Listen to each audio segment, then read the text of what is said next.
자, 첫 수업이죠? 요거? 오늘 처음이죠? 시작해 봅시다. 우리가 그 앞에 그래머 베이직 문장의 성분부터 먼저 시작을 해볼게요. 이제 한번 배웠던 내용들이라서 처음 배울 때보다 속도가 조금 빠르게 나가도 될 겁니다. 밑에 주어 부분부터 좀 먼저 볼게요. 여기. 자, 색칠해 보세요. 주어. 우리가 주어 자리에 올 수 있는 게 뭐라고 배웠죠? 이 명사라고 배웠어요. 일단 명사라고 써보셔요. 그래서 명사처럼 생긴 애들이 주어 자리에 올 수 있구나. 그래서 색칠해 보시면 움직임이나 상태의 주체가 되는 말.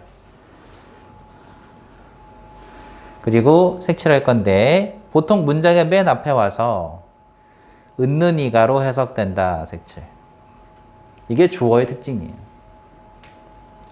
자, 그럼 주어라는 자리에 누가 올 수 있냐? 자, 주어로는 보통 여기 색칠할 거야. 명사나 대명사. 색칠. 그 다음에 동명사구, 투부정사구.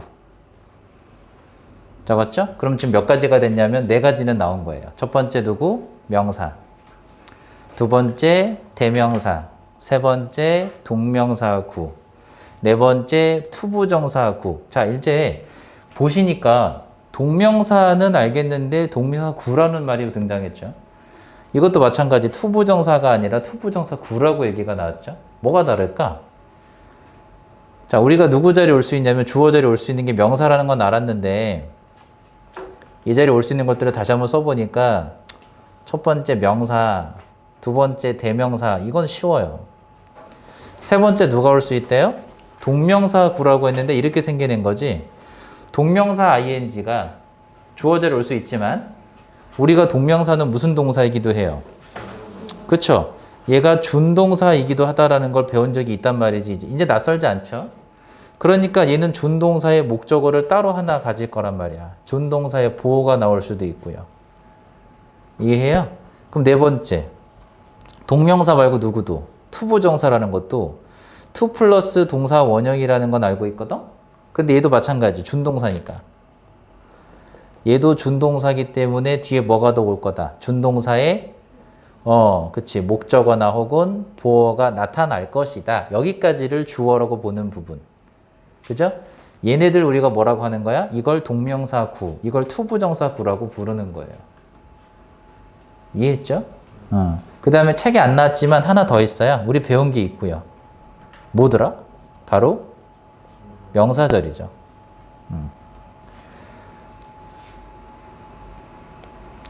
그래서 이 3번과 4번을 묶어서 뭐라고 부르냐면 이걸 명사구라고 불러요. 이걸 명사구, 이걸 명사절. 그럼 얘네들이 다 누구 자리에 올 수 있다? 주어 자리에 올 수 있다는 얘기예요. 그럼 요 뒤에는 뭐가 나올까 이제? 동사가 나오겠죠. 이게 주어가 될 수 있는 모양들이다라는 얘기예요. 근데 이게 주어에만 관련된 얘기일까요? 그렇진 않을 거야. 우리가 알고 있는 게 뭐냐면 명사가 될 수 있는 게 누구누구지? 주어, 목적어, 보호 역할을 할 수 있다는 건 알고 있죠. 그럼 우리가 배웠던 이 부분 명사, 대명사, 동명사구, 투부정사구, 명사절까지 이걸 우리가 문법에서 부르는 이름이 있어요. 이걸 뭐라고 부르냐? 얘네들을 이 싹 다 얘네들을 전부 다 뭐라고 하냐면 명사상당어구라고 부릅니다. 문법에서는 이걸 명사상당어구라고 불러요. 너무 어려운 말이 아니에요. 그냥 명사의 역할을 하는 애들이다. 이러면 돼요. 이게 명사상당어구인데 이 명사상당어구가 누구 자리? 지금처럼 주어의 자리에 올 수도 있고 누구 자리도 올 수 있을까요? 목적어 자리에도 올 수 있을 거고 또 누구 자리에도 보어 자리에도 올 수 있을 거예요. 그걸 우리가 명사상당어구라고 배우는 거예요. 됐죠? 그 중에 우리는 지금 주어 자리에 온 걸 보자는 거고. 이제 이 말 이해되죠? 동명사구, 투부정사구. 말 이해되죠? 준동사니까 뒤에 뭐가? 준동사의 목적어나 준동사의 보어가 따로 필요하다는 개념은 알 거란 말이지, 이제. 이해됐죠? 오케이. 얘네들이 주어 자리에 오기도 한다라고 얘기를 한 겁니다. 이해되시죠? 이거 지울게요, 이제. 그러면 예문에서 확인해 보니까 I want Joey 나왔어요. 얘가 주어죠. 이건 누가 주어가 됐죠? 인칭 대명사, 1인칭 배운 적 있잖아요. 그죠? want 동사고요. to join이 목적어 자리인 건 알았을 거예요. 여기선 누가 주어 자리에 왔다? 인칭 대명사가. 그죠? 두 번째 문제에서 누가 주어 자리에 왔어요? reading 끝난 게 아니란 얘기지? 뒤에 뭐가 필요해? 준동사에. 자, 이제 쌤이 주어에다가 준동사라고 써보고.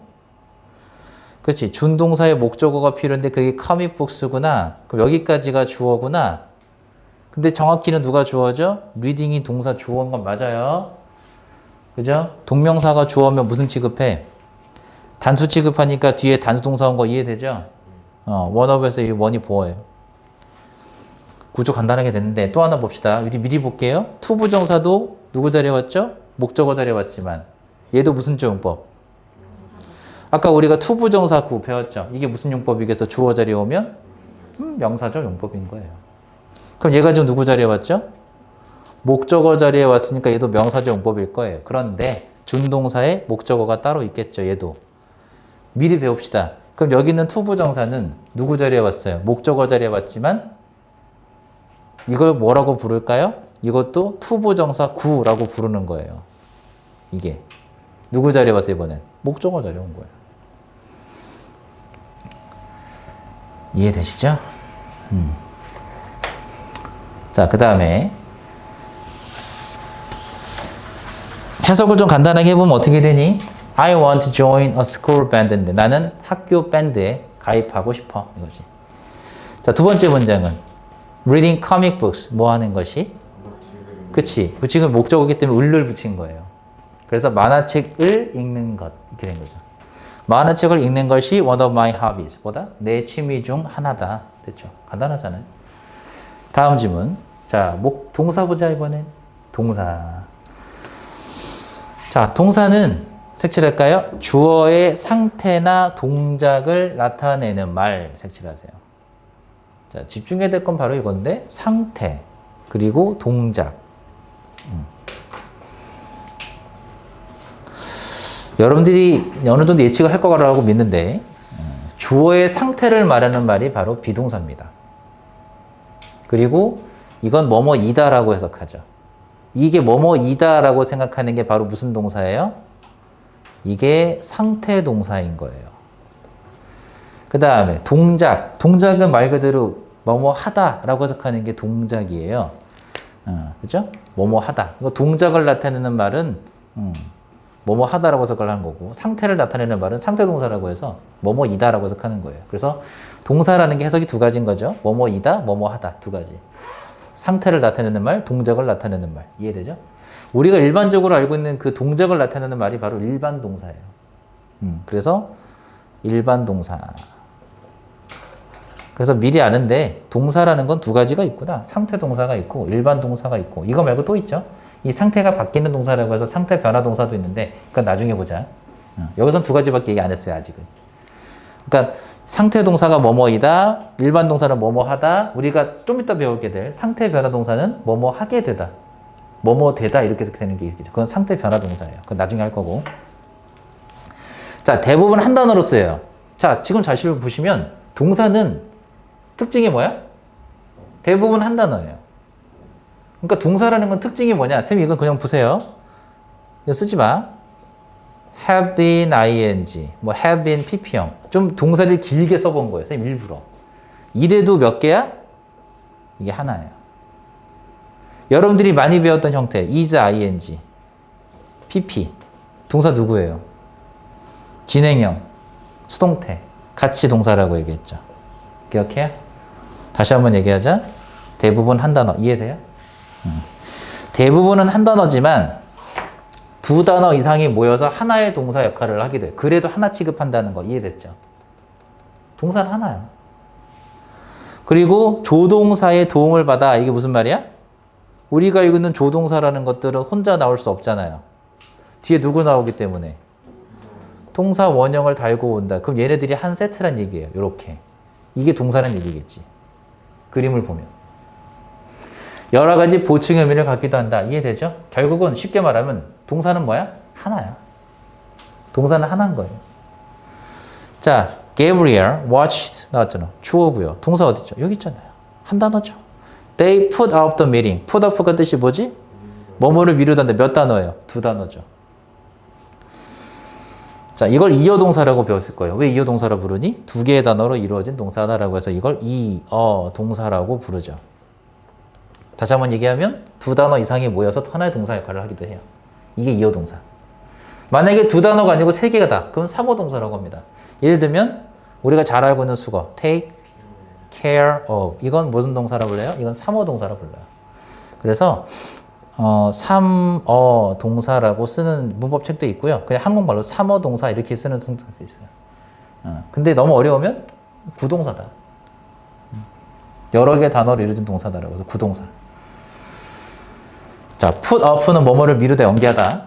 두 개의 단어가 합쳐져서 동사가 된 거예요. 이해됐죠? 그 다음 you may go 마찬가지 조동사 플러스 동사 원형이니까 이 부분도 동사라고 보는 거죠. 아까 얘기했던 거 한 세트로 본다는 거예요. You may go home now 뜻이 뭔가요? 우리가 그는 may 동사 원형의 뜻은 두 가지로 배웠잖아. 첫 번째가 뭐다? 불확실한 추측. 다시 한번 기억해 보세요. 다 배운 거예요. 조동사 may 뒤에 동사 원형을 쓰게 되면 우리가 뜻이 두 가지라고 알고 있었습니다. 첫 번째가 뭐였냐면 뭐였죠? 방금 쌤이 얘기했던 거 불확실한 추측. 해석은요? 뭐뭐일지도 모른다. 그냥 여러분 적으시고요. 두 번째가 뭐냐면 허가. 허가의 의미가 있었죠. 해석이 어떻게 됐죠? 뭐뭐 해도 좋다. 그땐 우리가 누구하고 바꿀 수 있다고 했냐면 can으로 바꿀 수 있다고 배운 적이 있을 거예요. 대신 can보다는 may가 좀 더 정중한 표현. 여기서 뭘로 하면 좋을까요? 1번과 2번 중에. 또 적었죠? 뭐뭐 해도 좋다. 1번, 2번 중에 뭘로 하면 좋을까요? You may go home now. 너가 지금 집에 갈지도 모른다요? 이거죠. 지금 집에 가셔도 돼요. 이거예요. 지금 집에 가셔도 좋습니다. 라는 뜻이에요. 그렇죠? 너가 그럴 리 없겠지만 너가 경찰서 철창에 갇혔어. 시비가 붙어가지고 술 먹고 지나간 사람 때렸어. 네가. 너도 맞았어. 근데 경찰서 철저 유치장에 하룻밤을 보냈단 말이야. 그 다음에 경찰 아저씨가 와가지고 지금 집에 가도 좋아. 이해했죠? 그럴 일 있으면 안 되겠죠? You may go home now. 근데 알아는 들어야죠. 갑자기 may 가는데 뭐뭐 일지도 모른단가? 그러면 못 알아들으면 집에 못 가는 거야. 알겠죠? 그래서 뭐뭐 일지도 모른다가 아니라 뭐뭐 해도 좋다. 여기서는. 그럼 너가 지금 집에 가도 좋다. 이 뜻이에요. can도 되지만. 이해됐죠? 이렇게 다양한 의미를 가지고 있다라는 걸 알고 있자라는 거예요. 근데 우리가 지금 간단하게 빠르게 보고 있지만 우리가 지금 보고 있는 품사 중에 팔분사 배운 적 있죠? 동사가 제일 중요해요. 나중에 여러분들이 대학 가셔서 영문법을 공부할지 모르겠지만 공부하게 되시면 이 동사 하나만 가지고 이 정도 두께 된 책이 있어요. 그만큼 동사가 영어에서는 중요해요. 근데 그거보다도 더 중요한 게 누구냐? 이 동작을 누가 하는지가 중요하겠지. 그래서 한국말이든 영어든 가장 중요한 게 바로 주어예요. 그래서 사람을 죽였어. 누가? 이게 중요한 거야. 네가? 내가. 이게 중요한 거지. 알겠죠?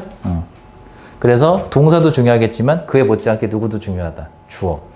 그래서 여러분들 영어를 잘하려면 지금 첫 번째에서 언급했던 주어, 두 번째로 얘기했던 동사, 이 주어랑 동사를 찾는 게 가장 중요한 거예요. 가장 기본이고 영어를 잘하려면 가장 먼저 해야 할 일이에요. 이걸 안 하고 단어만 가지고 해서 껴맞추면 이제 틀리는 거지. 세 번째, 이제 목적어 갑시다. 자, 목적어는요, 우리나라 말로 여기 색칠해 볼까요? 을을로 해석되는 애들이에요.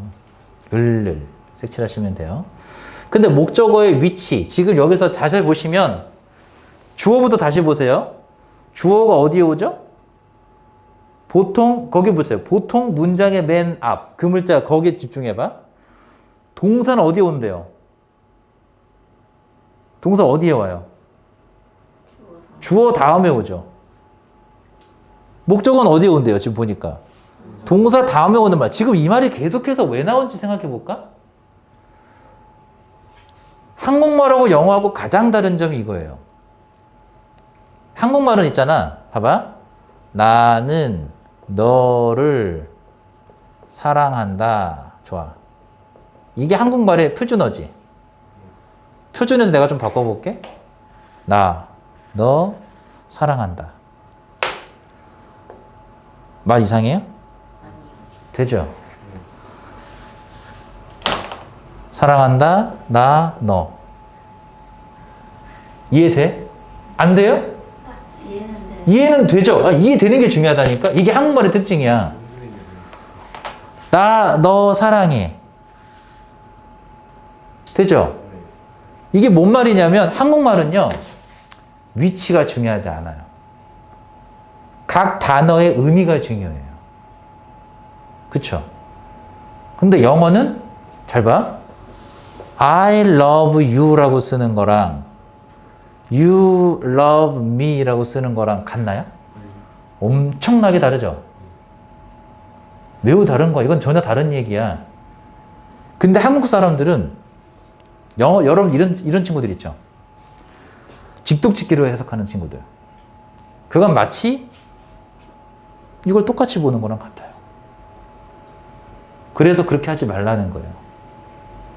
영어는 이 말만 기억하세요. 복잡한 얘기 안 할게요. 위치어예요. 위치어예요. 그게 무슨 말이냐? 위치에 따라 뜻이 달라진다는 얘기예요. 지금 쌤 방금 줬을 때 I love you 단어 안 바꿨죠? you가 어디에 오느냐에 따라 내가 얘를 사랑하게 될 수도 있고 얘가 나를 사랑하게 될 수도 있는 건데 그쵸? 위치에 따라 달라지게 되죠. 그래서 조심해야 돼요. 내가 여러분 단어 외울 때 뭐라고 신신당부하냐면 똑같은 스펠링인데 명사도 있고 동사도 있다 이런 것도 조심하라고 했죠. 왜? 만약에 똑같은 단어가 주어 자리에 왔어. 주어 자리가 어디였어? 문장의 보통 맨 앞. 이해해요? 예를 들면 여러분 잘 아는 단어 하나 해볼까요? experiment.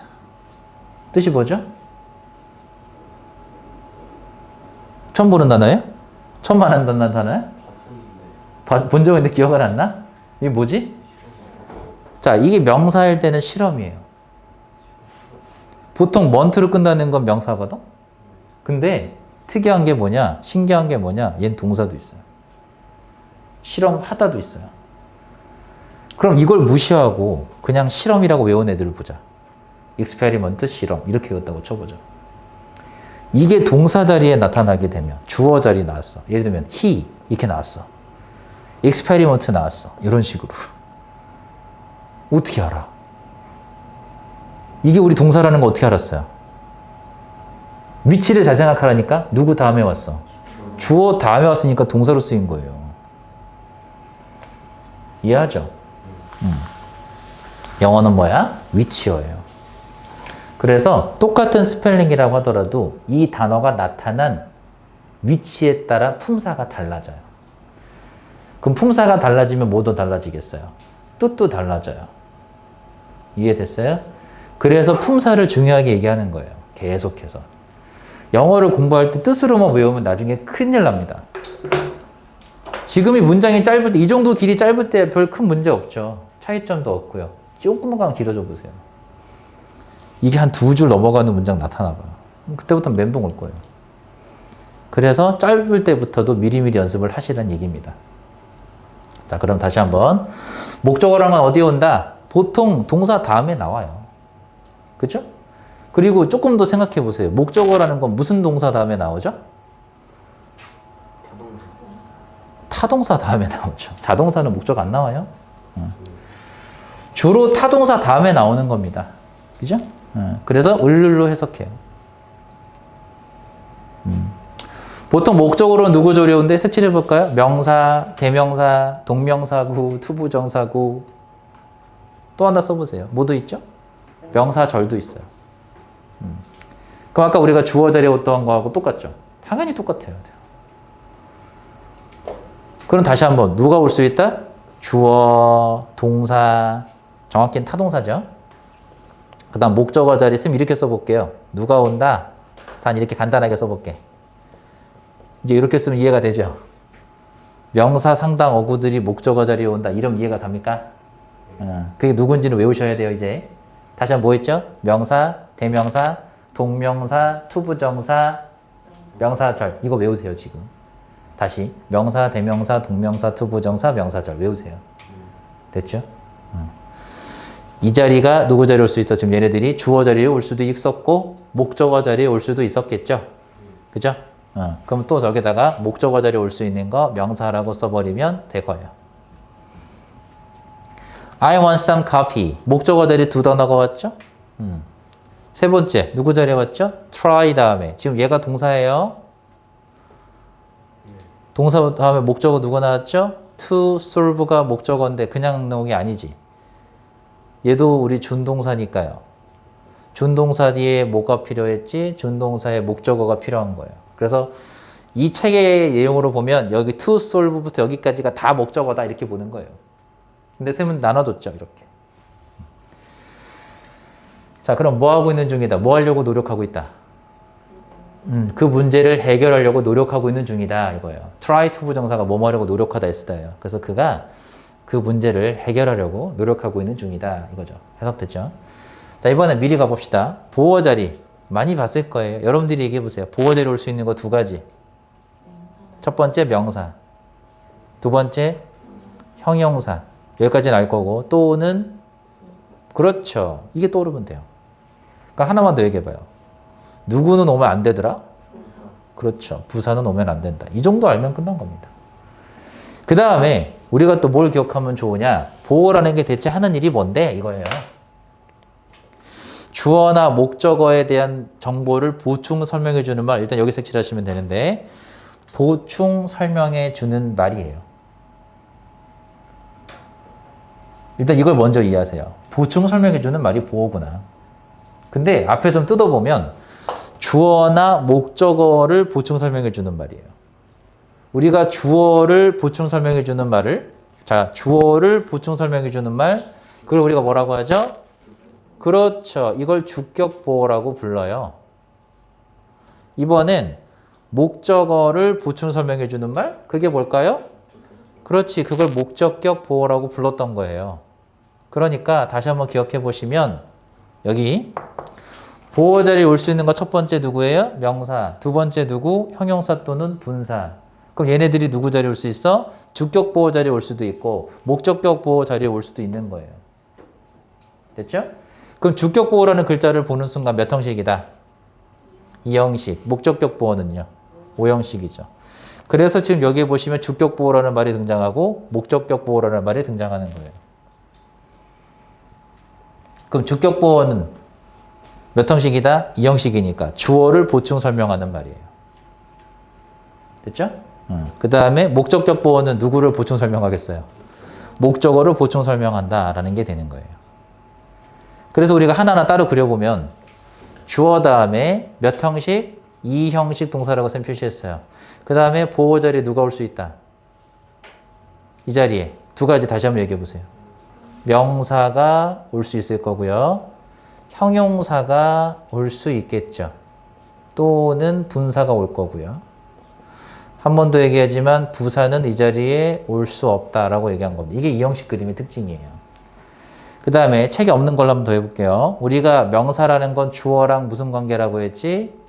동격 관계라고 얘기했고요. 형용사나 분사가 오는 건 그렇죠. 상태 설명이다 라고 기억하라고 했어요. 그럼 누구의 상태 설명? 주어의 상태 설명. 주어와 동격 이렇게 되는 거예요. 이 그림이 그려지는 게 2형식이죠. 5형식도 비슷해요. 그죠? 자, 이번엔 내가 여기 안 지우고 위에 것만 지워볼게요. 잘 보여요, 이제. 똑같은 거라서 그래.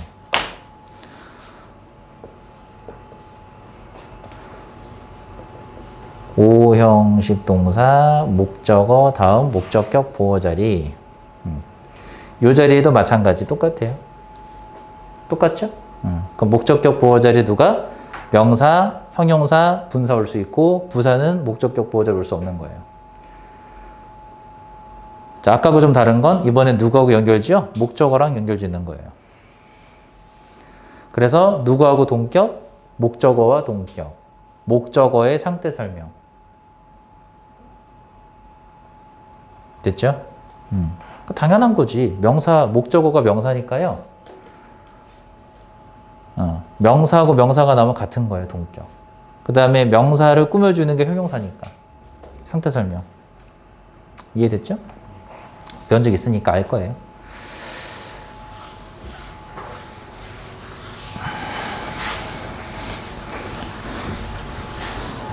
자, 두 번째 문제. 여기 예문 좀 볼까요? She became a famous actor. 지금 보어절이 누가 왔어요? 명사 왔죠? 관사가 붙었으니까 명사 왔다. 이해했죠? 형용사라고 말하면 안 돼요. 자, 지금 become이 이형식 동사라는 건 아는데 보어절이 온 게 형용사 하려면 아무것도 안 붙고 famous 혼자 오면 형용사죠. 근데 이렇게 관사가 붙은 순간 관사의 짝은 누구니까? 그럼 보어절이 명사 온 겁니다. 그럼 쌤이 아까 얘기했죠. 보어절이 명사 오면 주어랑 무슨 관계다? 이걸 동격이라고 쓴 거예요, 지금. 이게 바로 동격이죠. 같다라고 써 있잖아요. Please leave me alone. leave 몇 형식이죠? 5형식. 우리 기억해 볼까요? leave 배웠으니까요. leave가 5형식일 때 여기 명사 그리고 여기 형용사 우리 지난 시간에 배운 거 같죠? 마지막 시간에 레벨 2에서 그럼 얘가 목적어였고 얘가 목적격 보어였는데 이거 해석 어떻게 했나요? 주어는 목적어를 무슨 상태로 남겨놓다 이거예요. 그래서 주어는 목적어를 무슨 상태로 남겨놓다인데 Please leave me alone 목적어고 목적격 보어 자리에 형용사 쓴 거겠죠. 그럼 어떤 상태로? 나를 혼자인 상태로 내버려둬라 이거죠. 나를 혼자 내버려 두세요 이거예요. 그래서 목적격 보어 자리 형용사 왔다고 한 거예요. 그죠? 여기서 같다고 표시되어 있지만 같다고 보는 게 아니라 어떻게 보는 게 좋아? 목적어의 상태를 설명한다 이렇게 보시는 게 좋아요. 그렇죠? 혼자인 상태 여기서는 미하고 언론을 똑같이 본 건 뭐냐면 내가 혼자인 상태야 이런 뜻인 거예요.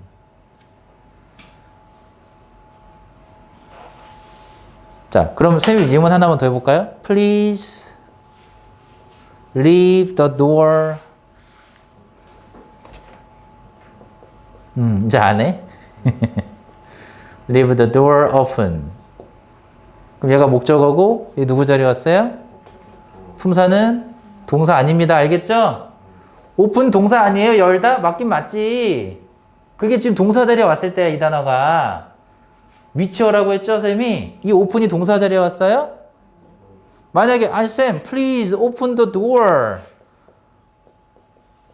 이땐 동사가 맞죠. 이건 동사 맞아요. 여기 왔으니까. 근데 얘는 동사 자리가 아니잖아. 그러니까 열다로 하면 안 되는 거야. 이해했죠? 그럼 무슨 뜻이야? 형용사일 때는 열려있는 오픈 마인드를 가지라는 말 들어본 적 있잖아. 열린 마음. 그러면 문을 무슨 상태로? 열려있는 상태로 놔두세요 이 뜻이에요. 문 열어두세요 이거죠. 됐죠? 근데 우리가 반대말도 좀 해보세요. 그럼 문 닫아도 어떻게 하지? 그땐 영어로 이렇게 해요. Keep the door closed. 왜냐면 문이 닫아져 있거든 지금. 그죠? 그럼 문 닫아둔 상태를 유지해 이 뜻인 거예요. 그래서 keep the door closed. 문 닫아놔. 이거예요. leave를 써도 이상하진 않지만 보통 keep을 많이 씁니다. 얘네들은. 그래서 keep the door closed, leave the door open. 이런 식으로. 됐죠? 뭐 문 대신에 창문 좋아요? 그럼 창문 쓰세요. 상관없어요. 똑같아요.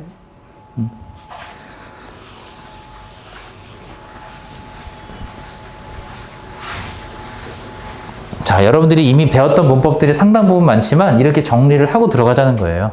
여러분들이 레벨 2를 쫙 배웠기 때문에 지금 이해하고 따라오는 겁니다. 그죠? 처음 배운 내용들이 아니죠. 자, 그 다음에 수식어인데 수식어는 버려질 수 있는 부분이에요. 말 그대로. 그래서 문장의 다른 요소들을 꾸며줘서 이게 뭐냐면 봐봐. 문장의 필수 성분이라는 게 있어요. 문장의 필수 성분이 뭘까요? 여러분들이 생각해 문장이라면 반드시 있어야 되는 거. 그치. 이 두 가지를 필수 성분이라고 해요. 그 다음 보세요. 사람 몸으로 볼까? 사나가 인간이야. 사람 인간으로 치면 머리, 몸통, 팔, 다리 있으면 돼, 없으면 돼, 안 돼. 이게 필수 성분이죠. 쌤 매개던 머리, 몸통, 팔, 다리가 뭐냐면 영어에서는 주어, 목적어, 보어, 목적격, 보어 이런 것들이에요. 됐죠? 이게 그 중에서도 필수 성분이죠. 이 다음에 너네가 여기다가 목적어를 쓰든 보어를 쓰든 목적격 보어를 쓰든 뭔 짓을 할 거 아니야? 등등등을 쓰겠죠. 그건 문장에서 없어서는 안 되는 필수 성분이라고 한다면 그럼 뭐 반대로 없어도 되는 애들, 버려져도 되는 애들을 우리가 뭐라고 한다? 수식어 혹은 수식어 구라고 불러요.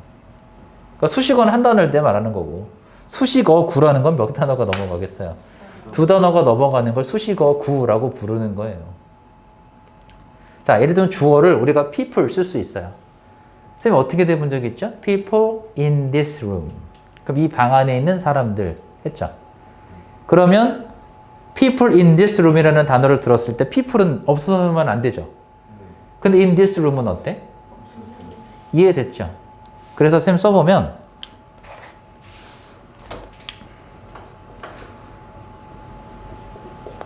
people are 이렇게 써도 되지만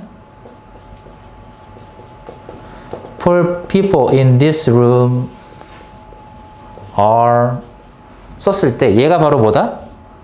이름이 수식어구인 거예요. 이게 수식어구인데 수식어구라는 건 없어도 되는 거지만 있으면 뭐에 좋아? 여기 써 있어요. 그래서 문장의 다른 요소들을 꾸며줘서 하는 일이 뭐다? 문장의 내용을 알차게 만드는. 그러니까 여기서는 알차게 만들어 썼는데 좀 더 자세하게 만들어주는 말을 하는 역할을 하는 게 바로 수식어입니다. 그러니까 너무 어려우면 자세한 정보를 제공하는 거예요. 사람은 사람인데 어떤 사람을 말하는 거야? 이거거든? 이 방 안에 있는 사람들. 그래서 좀 더, 쌤 이렇게 표현해. 여기서 내용을 알차게 만드는 말이라고 써놨는데, 쌤이 어떻게 기억을 하냐면, 좀 더 자세한 정보를 제공하는 거예요. 그죠? 좀 더 자세한 정보를 제공하는 말이 바로 수식어구예요. 그래서 여러분들 그렇게 쓰시면 돼요. 좀 더 자세한 정보를 제공하는 말. 그게 수식어구다. 그러니까 그냥 people are 쓰는 것보다 people in this room are 쓰면 특정해지죠, 이렇게. 좀 더 자세해지죠. 그거예요. 그리고 형용사처럼 쓰여라고 돼 있거든? 지금 여기 쓴 게 뭐겠어요? 주어를 수식하는 그림이잖아요. 주어가 명사니까요. 이렇게 명사를 수식하고 있는 걸 뭐라고 한다? 그걸 우리가 형용사구라고 부르는 거예요.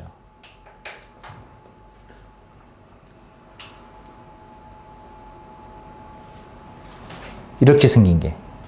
이게 바로 형용사구죠. 그죠? 예를 들면 하나 더 써볼게요. There are many people in this room.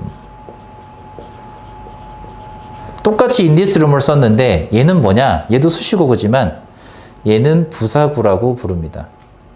왜 다를까요? 우리 대여를 시작하는 문장 특징 알 거예요. 부사. 일형식 동사죠. 주어죠. 문장 끝난 겁니다. 문장이 끝난 다음에 등장한다 얘기 때문에 얘는 수식을 하지 않고요. 부사구라고 불러요. 그럼 얘랑 스펠링이 똑같잖아. people in this room, people in this room인데 쌤이 아까 얘기했죠? 영어라는 건 특징이 뭐야? 위치에 따라 달라져요. 그러니까 in this room이라는 이 단어가 이게 수식어구인데 이 수식어구가 어디에 위치해 있냐에 따라 달라지는 거예요. 지금처럼 명사 뒤에, 주어 다음에 명사 뒤에, 명사도 주어로 쓰이네지 하필이면. 이 주어로 쓰인 명사 뒤에 붙어 있으면 수식인 거고 이건 우리가 무슨 구라고 불렀어요? 한 번 더 형용사구다라고 얘기한 거야. 근데 여기 있는 in this room은 주어인 명사를 수식하는 그림이 아니에요. 여기서는 그럼 얘는 뭐냐? 쌤이 좀 더 자세한 정보를 제공한다고 했죠. 그 자세한 정보가 보통은 장소의 정보를 제공하거나 시간의 정보를 제공하는 경우가 많아요. 그래서 문법에서 뭐라 부르냐면 얘를 장소의 부사구 혹은 시간의 부사구라고 불러요. 여러분 얘기해 보세요. In this room이라는 건 장소입니까? 시간입니까? 그럼 많은 사람이 있대. 어디 있냐고. 이 방 안에.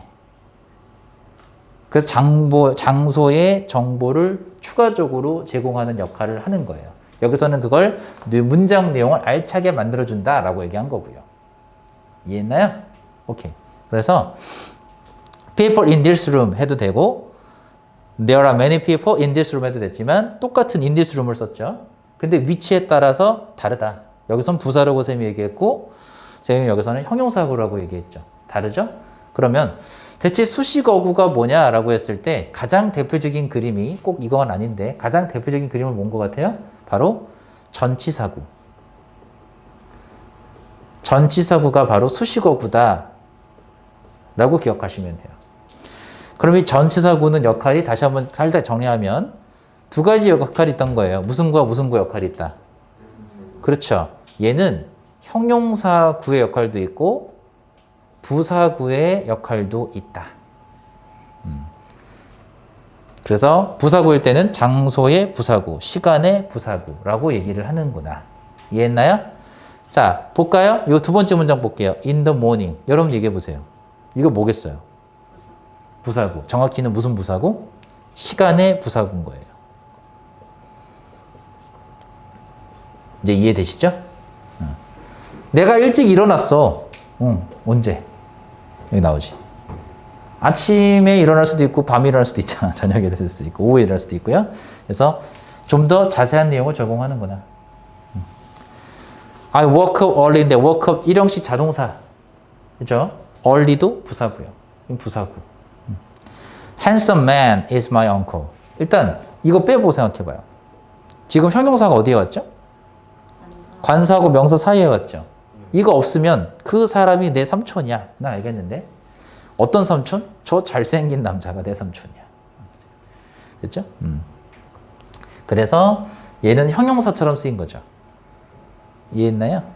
그래서 수식어구라는 건 지금 쌤이 얘기했던 전치사구가 가장 대표적인 거고 우리가 알고 있는 형용사.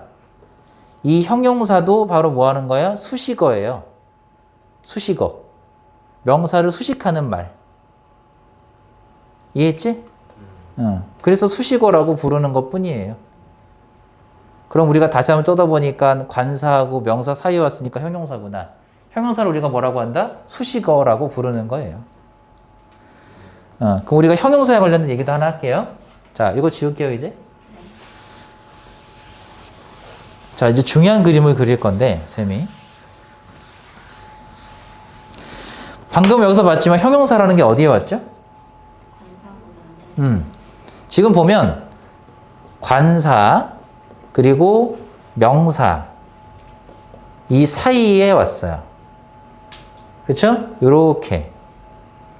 그럼 이 자리에 올 수 있는 게 우리 누구라고 했냐면 형용사가 오거나 또는 분사가 올 수 있다고. 이게 수식어고요. 이게 수식어야. 자, 이럴 때는 우리가 수식어라고 부릅니다. 왜? 한 단어예요. 중요한 특징이 이겁니다. 잘 보세요. 한 단어일 때는 명사보다 앞에 써요. 그렇죠? 그런데 과연 이 그림만 그려지냐? 꼭 그렇지는 않습니다. 쌤이 일부러 여기서 끊어볼게요. 그럼 뭐가 올 수 있는데 자, 형용사 플러스 전치사구. 우리 독해할 때 본 적 있죠? 이걸 우리가 형용사구라고 부르죠. 형용사구. 너무 어려운데 점점 어려워지는 이걸 수식어구라고 불러요. 아니 형용사구, 형용사가 수식어랑 똑같다며. 그럼 이게 수식어구라는 말은 이해가 돼요? 응. 그럼 얘도 수식어구예요. 같은 말, 이게 이상한 말이 아니고 둘이 같은 말입니다. 그럼 보세요.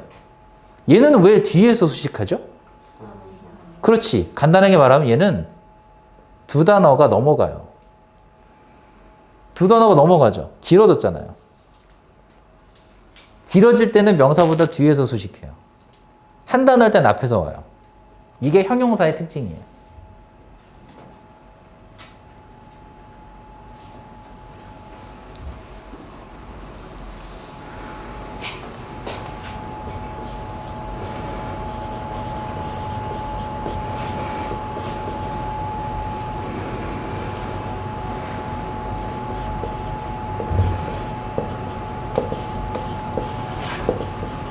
제가 지금 예문을 좀 길게 써봤는데 보세요. The man 주어져.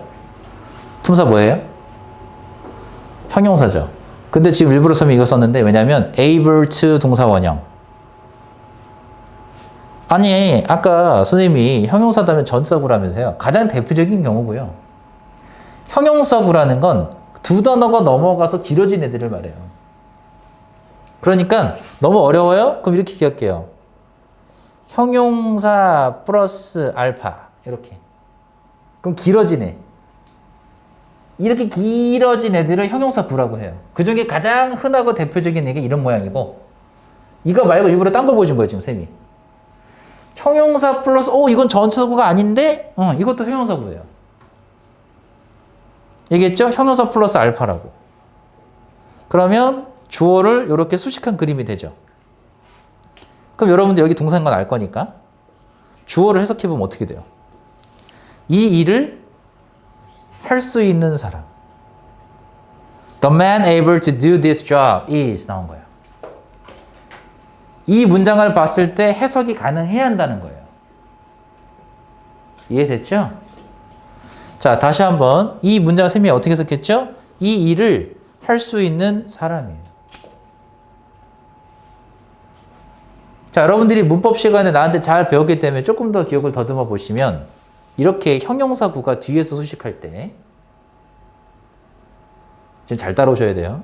형용사구가 이렇게 뒤에서 수식할 때, 즉 형용사 플러스 알파가 뒤에 붙었을 때 요 사이에 생략되어 있는 말이 있어요. 누가? 그렇지. 주격 관계대명사 플러스 비동사가 생략되어 있습니다. 생략되어 있어요. 맞아요. 그럼 여기서 생략하면 어떻게 된대? 원래 뭐였을까? Who is? 근데 생각해보자고. 네이티브 입장에서. 아니 어차피 생략해서 쓸 건데. 그지? 그럼 우리가 알고 있는 건 who is가 중요한 게 아니고 저 생략된 뒤에 있는 모양을 알아차면 되는 거 아니야? 그게 형용사 플러스 알파. 이걸 무슨 구라고 부른다? 형용사 구라고 부른다. 이해됐나요? 그럼 다시 이 문장 어떻게 해석했어요? 이 일을 준동사 목적어죠. 이 일을 할 수 있는 사람이 되는 거예요. 근데 여러분들이 중학교 때는 이걸 안 보여줬으니까 이걸 배우기 전이었기 때문에 어떻게 했냐면 이것까지 보여준 거예요. 그래서 the man who is able to do this job is 이렇게 나온 겁니다. 그때는 여러분들이 무슨 개념을 알려고 한 거냐면 이 주어가 뭐의 수식을 받아서 관계사절의 수식을 받아서 두 번째 동사를 찾은 거예요. 맞죠? 같은 개념이잖아요. 이번엔 내가 이걸 관계사절을 안 보여줬어. 그럼 어떤 모양이 됐나? 형용사 플러스 알파. 형용사구. 그래서 주어라는 명사가 뭐의 수식을 받아서 형용사구의 수식을 받아서 길어졌구나. 아니 그럼 다시 원론으로 돌아가서 왜 뒤에서 수식할 건데? 두 단어가 넘어가니까. 여기서는 왜 앞에 왔어? 한 단어잖아. 간단하죠? 영어 그렇게 어려운 단어 아니에요. 간단한 겁니다. 명사를 기준으로 한 단어 일단 앞에 쓰면 되고요. 두 단어가 넘어가. 그럼 어디 쓰면 돼? 뒤에도 쓰면 돼. 그럼 만약에 이 명사라는 애가 주어인데 얘가 주어야. 근데 얘를 지금 잘 보니까 수식이 여기도 있고 여기도 있어. 둘 다 올 수 있단 말이야. 그땐 해석 어떻게 하냐 이거지. 그땐 뒤에 거부터 하세요. 만약에 쌤 여기다 the man 했죠? 이렇게 바꿔볼까요? The handsome man able to do this job. 그럼 해석 어떻게 할 거야? 이 일을 할 수 있는 그 잘생긴 사람이 It's my uncle. 내 삼촌이야. 되잖아. 문장 이렇게 길어지는 거예요. 별거 아니지? 알면 별거 아니에요. 근데 모르면 여러분들이 앞으로 보게 될 문장은 이 두 개가 합쳐져 있는 문장을 보게 될 거예요. The handsome man able to do this job is my uncle. 이런 식으로 보게 될 거란 말이야. 앞으로는. 이 뭔 개떡 같은 문장에서 이게 아니라 이렇게 생긴 문장이 앞으로 수도 없이 등장할 거야. 내용은 안 어려웠죠? 내용까지 복잡해져봐. 단어가 조금 더 어려워져봐. 그럼 그때는 구조를 모르는 친구들은 해석을 손도 못 하게 돼요. 그래서 쌤이 여러분들 계속 잔소리한 게 뭐였어? 구조 보라 얘기한 거야. 근데 이거 한번 배우면 이해되거든. 근데 이걸 안 배우고 잘 생각해 보세요. 만약에 여러분이 이전에 배웠던 내용들을 친다면 써보자 한번. 심심하니까. The handsome man able to do this job is my uncle. 자, 이런 문장이 나왔다고 칩시다. 여러분들이 나한테 배우기 전에 어떻게 배웠냐? 이렇게 배웠을 거예요. 내가 해볼게 한번. 나 모르는 게 아니거든? 그 잘생긴 사람, able to do this, 이 일을 할 수 있는 내 삼촌이야. 해서 돼요? 안 되죠. 이게 한계야. 그래서 이렇게 하지 말라는 겁니다. 그럼 선생님들은 어떤 식으로 구렁이 담 넘어지 넘어가냐? 자, 그 잘생긴 사람, able to do this job, 이 일을 할 수 있는, 이 일을 할 수 있는 그 잘생긴 사람, 넘어가죠. 선생님은 할 줄 알아요. 근데 배우는 여러분들 입장에서는 저기 해석이 어떻게 되지? 그 잘생긴 사람까지는 돼. 여기까지는 돼, 여러분들은. 그 다음엔 갑자기 하면 점점점점으로 바뀌어요. 여러분 해석이 안 되죠. 왜? 구조를 모르니까. 물론 원어민들은 우리가 지금 내가 여러분들 가르쳐도 야 이게 형용사구고 명사는 수식하야 이런 거 배울까요? 안 배워요. 여러분 한국어로 그냥 해보세요. 이 일을 할 수 있는 그 잘생긴 사람이 국어야, 코리안이에요. 문장 구조 배웁니까? 안 배우죠. 네이티브도 똑같아요. 안 배워도 되는 거예요. 네이티브는 안 배워도 돼요. 한국 사람인 우리 네이티브잖아. 우리도 나름 한국어로 네이티브잖아요. 안 배우죠. 문장 구조 안 배우죠. 그건 왜 안 배워요? 들으면 알거든. 근데 영어를 우리가 들을 때는 못 알아듣죠. 거꾸로 영어를 쓰는 외국인이 한국말을 배울 때 구조 배워야 돼요. 실제로 구조 배워요. 왜? 우리나라 말은 더 이상해. 웃는 이갈에 주어만 벌써 4개가 붙어. 벌써부터 멘붕이 와. 주어부터. 왜냐면 외국인들이 제일 중요하게 생각하는 언어가 가장 먼저 앞에 오는 주어인데. 그랬잖아. 사람을 죽였어. 누가? 이게 중요하잖아. 근데 주어를 해석하는 한국말은 코리어는 웃는 이가가 붙는데. 언제 은을 쓰고 언제 눈을 쓰고 언제 이를 쓰고 언제 가를 쓰지? 자, 여러분 얘기해 보세요. 펜, 은는 이가 중에 골라. 펜 이. 펜는 돼요? 는. 펜는. 안 되죠? 펜은은 되는데? 왜? 자, 외국인이야. 사나야. 펜은은 된대. 펜는은 안 돼? 왜 안 돼? 이 뭐라고 말할 거죠? 우린 그렇게 그냥 안 써. 그 외국인한테 영어야, 이제. 왜 안 돼? 우리도 그렇게 안 써. 똑같죠? 내가 외국 대학 다닐 때 외국 친구한테 물어본 거야, 실제로. 야, 너네 나라를 왜 이렇게 말 안 써? 그 친구가 나한테 뭐라는 줄 알아? 야, 영어로 공부하는 네가 알지 내가 어떻게 알아? 말이 맞아. 왜냐면 너 한국말이잖아. 알아요? 규칙 변화 알아요? 의문 변화 이런 거 배워요? 아직 안 배웠죠? 국어도 문법이 있어요. 그거 누가 더 잘 알까? 너하고 외국인 중에. 외국인 더 잘 알아요. 여러분들 한국이지만, 코리안이지만 자신 있게 나는 한국말의 문법을 잘 압니다. 할 수 있어요?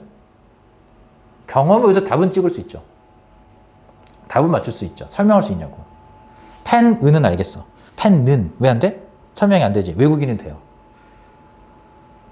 외국은 이걸 설명할 수 있어요.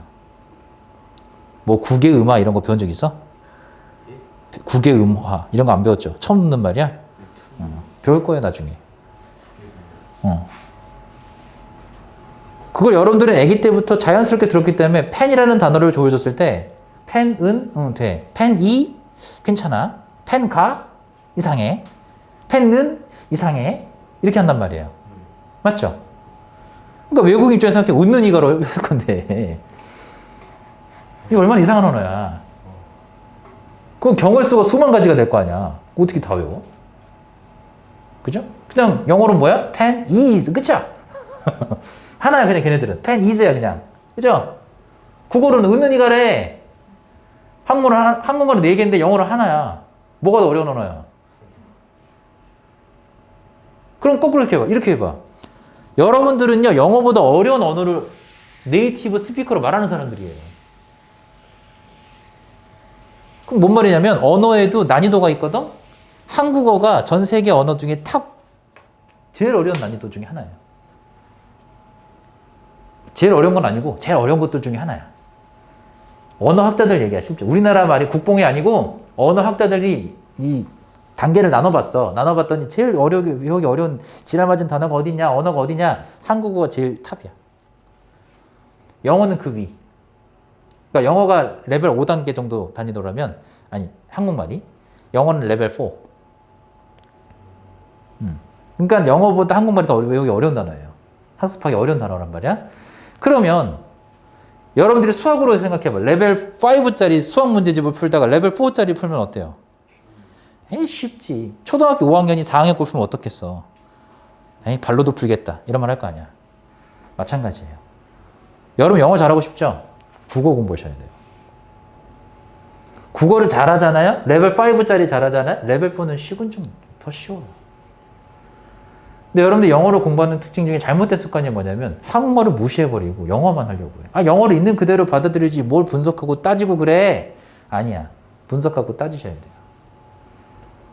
왜? 여러분은 네이티브가 아니기 때문에. 네이티브랑은 얘기가 다르지. 네이티브인데 한국 사람들이 젓가락으로 밥을 먹는다 대고 국어 부분 따지고 있어요? 문장 구조 따지고 있어요? 안 따져. 그냥 있는 그대로 받아들이잖아요. 나는 치킨을 맨손으로 먹어. 나는 치킨을 젓가락으로 먹어. 따지니 문장 구조? 위드, 뭐뭐, 으로, 전치사고 따지고 얘기 듣나요? 안 듣잖아요.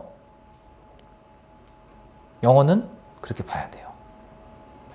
왜? 우리는 외국인이니까. 외국인 입장에서 언어를 접근하기 때문에 분석하셔야 한다는 얘기예요. 알겠죠? 우린 네이티브가 아니기 때문이에요. 근데 우리가 거꾸로 한국 사람인 우리는 네이티브가 한국어니까 한국 사람이 한국말 들을 때는 그거 안 해도 되죠. 해봤잖아. 펜, 은는이가 골랐잖아 이미. 문제 없었죠. 몰라도 되거든. 근데 외국 사람들은 알아야 되거든. 똑같은 접근 방식이에요. 여러분들 영어로 공부하려면 뭐 해야겠어? 단어 뜻 가지고 받아들이면 되나요? 아니에요. 분석하셔야 돼요. 그게 다른 거야. 나중에 크게 달라져요. 그래서 얘기를 하는 겁니다. 지금 이걸 왜 하겠어요? 시간 귀중하고 바빠요. 나도 여러분들한테 문제 빨리빨리 나가고 싶어요. 근데 그게 우선이 아니야.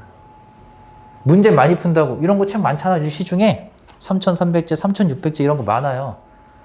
이거 없어서 내가 안 시키는 게 아니야.